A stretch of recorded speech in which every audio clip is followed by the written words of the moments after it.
వడపల్లి మాధవ్ మేరు సంఘం రాష్ట్ర కార్యదర్శి. ఈరోజు మన భోజనాల మహోత్సవానికి వచ్చిన మన కుల బాంధవులందరికీ, వివిధ కుల సంఘ నాయకులకి అందరికీ నా యొక్క మేరు సంఘం తరఫున ధన్యవాదాలు తెలియజేస్తున్నాం. ఈరోజు మనము బీసీలు రాజకీయ అధికారం గురించి పాకులాడాలని చెప్తున్నా. ఎందుకంటే గతంలో 2% 3% ఉన్నవారే రాజ్యాలు వెళ్ళారు.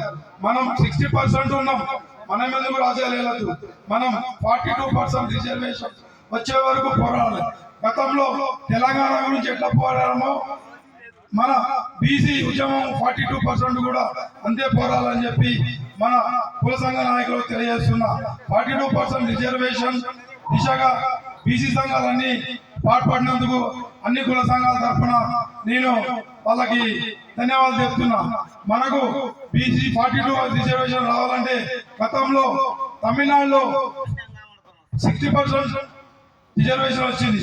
అక్కడ ఉద్యమం ఎట్లా చేశారంటే ప్రతి కులం నుండి ఒక గుజ్జర్లో లాగా ఉద్యమం చేయడం వల్ల అక్కడ రిజర్వేషన్ 60% వచ్చింది. అక్కడ బీసీలే ఎమ్మెల్యేలు, ఎంపీలు, మినిస్టర్లు. ఇంకోటి ఏంటంటే అక్కడ ఓసీ నిలబడాలంటే బీసీని అడుకోవాలి. దయచేసి చెప్తున్నా, ఒక ఓసీ తమిళనాడులో బీసీ నాయకత్వాన్ని అడుకోవాల్సి, అదే దిశగా మనం ముందుకు పోవాలని చెప్పి మనము నాది మేరకు వృత్తి, కుల వృత్తి సంఘాలు ఏ గ్రూప్ లో ఉంటాయి, మాది టైలరింగ్ చేసే వృత్తి డి గ్రూప్ లో ఉంది. ఎందుకంటే ఇది అన్యాయం. కుల వృత్తులన్నీ ఏ గ్రూప్ లో ఉండాలి, మా కుల వృత్తి డీలో ఉన్నాయి, అంటే ఈక్వల్ టు ఓసీ. గతంలో కుటుంబాన్ని మాకే ఇచ్చేది గత గవర్నమెంట్, ఈ గవర్నమెంట్ మాకు ఇస్తలేదు. కాబట్టి మా గవర్నమెంట్ డిమాండ్ చేస్తున్నాడు, మా కుల వృత్తి మాకెంతో మాకు అంత ఇవ్వాల్సిందిగా మేము డిమాండ్ చేస్తున్నాము. ముఖ్యంగా కుల సంఘ నాయకులు ఏ మీటింగ్ పెట్టినా ఈ వన భోజనాలు ఇంతటితో కాకుండా 10 జిల్లా మండలాలలో కూడా నిర్వహించాలని నిర్వాహకులు మేము సూచన చేస్తున్నాం. అదే విధంగా మన ఎక్కడైతే అన్ని కులాలు వివిధ రూపాల్లో మీ నాయకత్వంలో రిజర్వేషన్ గురించి కొట్లాడాలి. ఇప్పుడు సర్పంచ్ ఎలక్షన్ లో మనము జనరల్ స్థానాల్లో కూడా ఎదిగే స్థాయికి ఎగాము. ఈ అన్నిటికీ మన బీసీలో పోరాటం అని చెప్పి నేను తెలియజేస్తున్నా. ఎందుకంటే ఒక జనరల్ బీసీ నిలబడద్దు అనేది గతంలో కొన్ని ఆధిపత్య కులాలు ఏర్పరచుకున్న గడి అది. కాబట్టి ఆ గడిని బద్దలు కొట్టి బీసీ కాదు జనరల్ సీట్లో కూడా బీసీలు నిలబడి గెలుస్తామన్నది ఇప్పుడు సర్పంచ్ ఎన్నికల్లో నిరూపించాము. అదే విధంగా రేపు జరగబోయే మున్సిపల్ కానీ, ఎంపీటీసీ కానీ, జెడ్పీటీసీ కానీ ఇదే రీతిలో జనరల్ స్థానంలో కూడా బీసీలు ఎదిగి రాజ్యాధికారం వైపు వెళ్ళాలి. ఎందుకంటే 42% రిజర్వేషన్ ఇస్తే వీళ్ళు సర్పంచులు, చైర్మన్లు, ఎమ్మెల్యేలు అవుతారు. రేపు అధికారంలోకి వస్తారని కొన్ని పెద్ద సంఘాలు మనం చేస్తూ ఇప్పటివరకు బీసీలలో 10 కులాలే ఆధిపత్యం చెలాయించాయి. వారి నాయకత్వంలోనే మనం కూడా మిగతా 90 కులాలు కూడా రాజ్యాధికారం. ఇప్పటి వరకు 90 కులాలు ఎంపీటీసీ కానీ, జెడ్పీటీసీ కానీ కాలేదు, ఎమ్మెల్యే అసెంబ్లీలో అడుగు పెట్టలేదు. కాబట్టి భవిష్యత్తులో మేరు కులస్తులు ఒకే ఒక మినిస్టర్ ఉండే 72లో అప్పటి నుండి ఇప్పటి వరకు మాకు నాయకత్వం కానీ, మా రాజ్యాధికారం కానీ మమ్మల్ని గత పాలకులు దూరం పెట్టారు.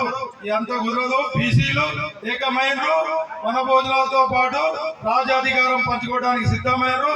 దయచేసి చెప్తున్న అన్ని జిల్లాలలో ఇదే పిలుపు ఉండదు. ఒక పోస్టర్, ఒక వాట్సాప్, ఒక పేపర్ ద్వారా మేరు బీసీ కులసులు అందరూ వచ్చినందుకు ధన్యవాదాలు. ముఖ్యంగా రేపు జరగబోయే మున్సిపల్ ఎలక్షన్ కానీ, జెడ్పీటీసీ ఎలక్షన్ కానీ బీసీ బాంధవులు బీసీకి ఓటేయాలి. బీసీ సీటు, బీసీ ఓటు బీసీకి. దయచేసి చెప్తున్నా, గతంలో కూడా బీసీలు ఐక్యం కావడానికి ఎంతో కృషి చేశారు. మనల్ని కొన్ని ఫార్వర్డ్ క్యాస్ట్ విభజించి పాలించాయి.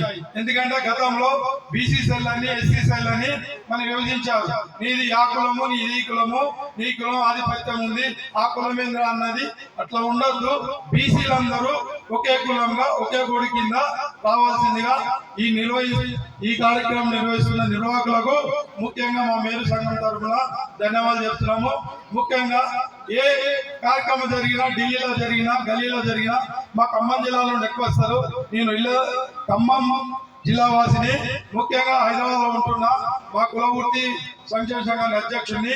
ఎక్కడ పోయినా ఖమ్మం జిల్లాలో ముందుంటారు. సంతోషం, ఖమ్మంలో 4 వచ్చారని ఇప్పుడే తెలిసింది.